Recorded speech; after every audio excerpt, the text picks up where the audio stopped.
Kenya, a land where the wild runs free. I spent 7 days exploring some of the most iconic landscape this country has to offer.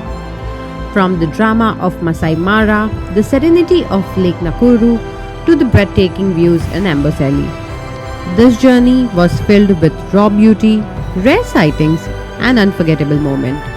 This is my story from the wild.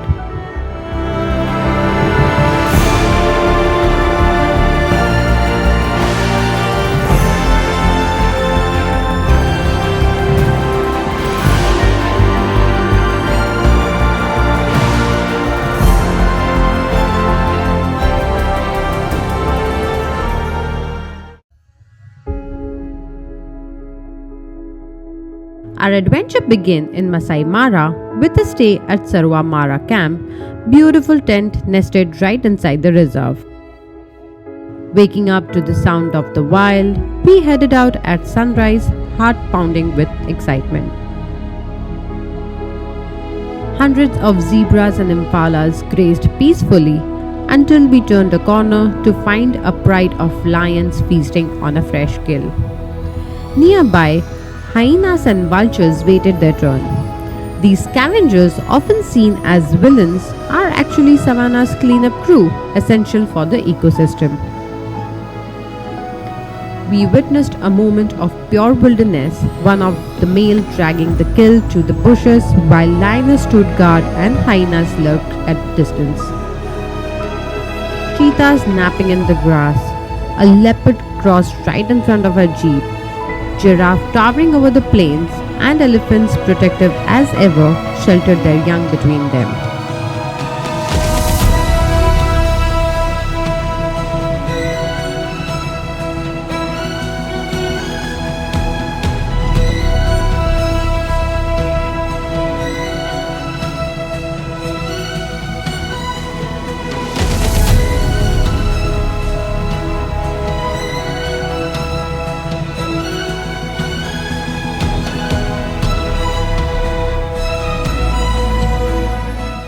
Right now we are walking along the Mara river to see the hippo family and spot some crocodiles. No trip to Mara is complete without visiting the Mara River, the famous crossing point of the Great Migration. Though the herds hadn't arrived yet, we saw crocodile and hippos lounging in the murky waters, and then it rained. Unexpected, dramatic, and oddly beautiful, the rain transformed the landscape and gave us Mara in a new light. So this is the international border and this side is Kenya, as you can see on the stone, and the moment you go this side, ta-da! It's Tanzania. Now I'm in Tanzania. Mansi, are you enjoying your picnic?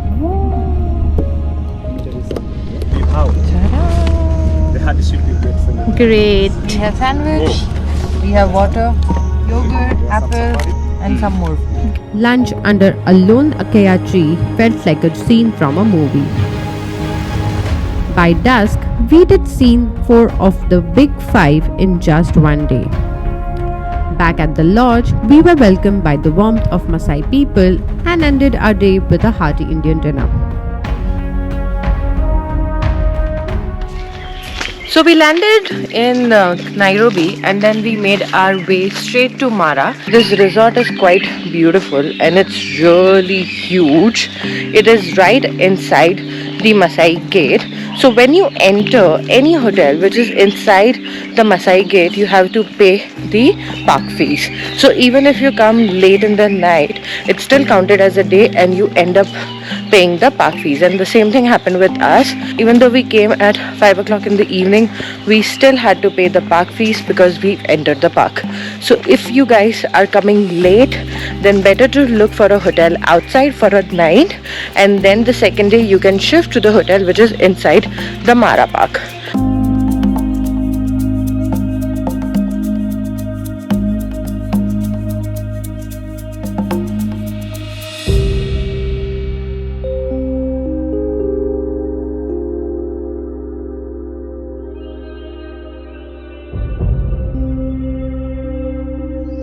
Right now we have seen 3 cheetahs resting, and they are saying that they are going to do a hunt. So we are going to patiently wait to see whether they do the hunt or no.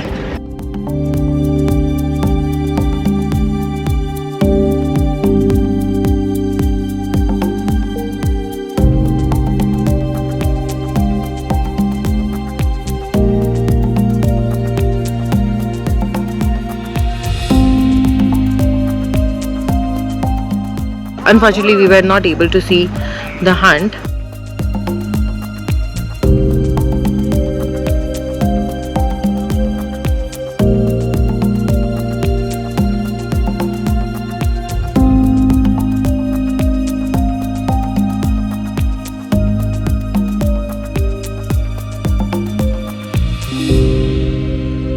And just like that, we finished our last game drive of Masai Mara. Nevertheless, we have 2 more national parks to visit, Lake Nakuru and Amboseli, and the sighting will keep happening.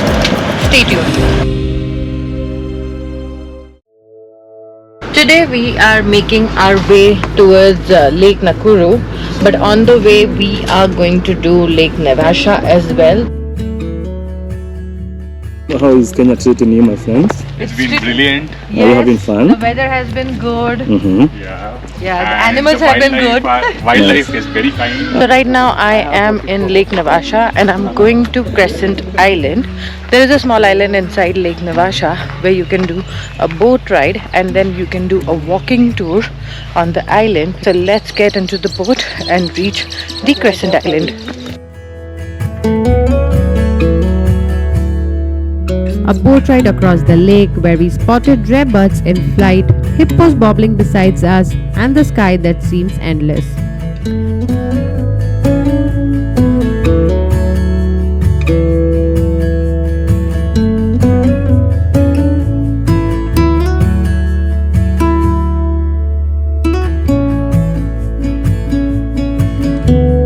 After a boat ride, we are now on Crescent Island and we are just going to go on a walking tour. After entering the Crescent Island, we paid the fees, which is around $33. It can be a guided tour or it can be by yourself. If you are going for a guided tour, you have to pay for the guide. But since it's just a walking tour, we decided to do it by ourselves, and we will walk at the end of the Crescent Island where our boat will be waiting for us.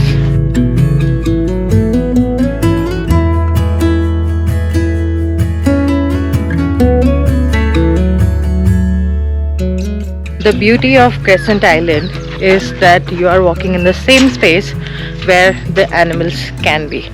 So just now giraffe were there and we are entering after opening this gate, and now we are going to do the walk and going to keep our safe distance with the animals. Majority of the animals in the Crescent Island are herbivores, so they are not that dangerous unless you go very close to them or you'd misbehave with them. Crescent Island was a dream. Here you can walk among herbivores with no predators in sight.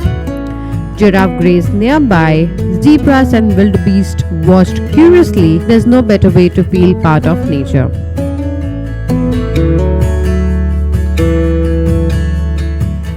The feeding on the island happens 3 times a week, Monday, Wednesday and Friday, and we happen to come right exactly at the feeding time. You have to be careful while walking here, especially during the feeding time, because animals do come running. We literally had to wait midway because 2 zebras were literally running across and they stopped right in front of us. So we had to stop and wait for them to go before we proceed to our exit.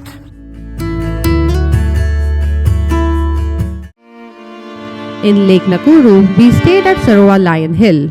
Waking up to lake views and birdsong was a refreshing change from the savannah.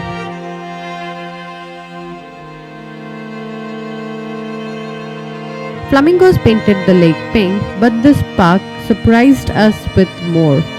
White and black rhinos in open, a lioness walking calmly in front of us, and a leopard peeking from the bushes. As the rain fell gently, we found a pride lounging in the open.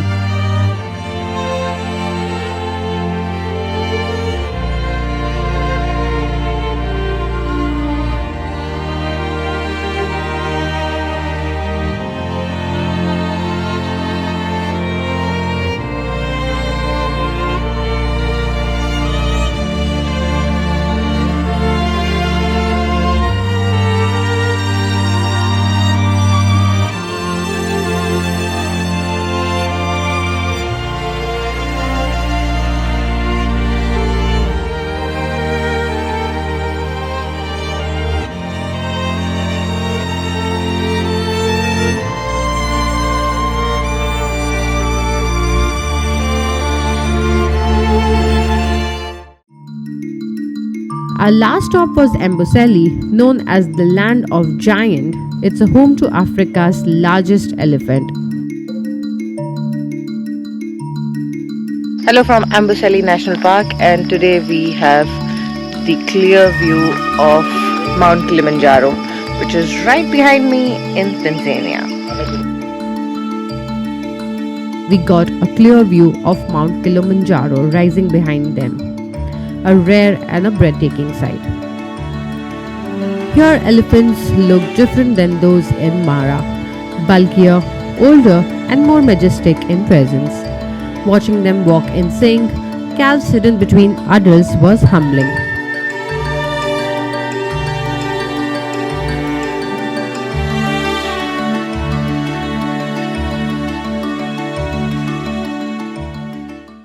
Before saying bye to Kenya, we made a quick stop at Karura Forest in Nairobi, a lush escape that reminded me how diverse this country truly is. This trip showed me that off-season isn't about missing out, it's about witnessing nature without crowd. Kenya gave me more than I could have imagined. The big five, ugly five and everything in between. If the wild calls you, you go, and you never know what magic is waiting. If you like this video, give me a big thumbs up. Let me know in the comment if you have been to Kenya or planning to go there, and don't forget to subscribe for your weekly dose of e-travel fun.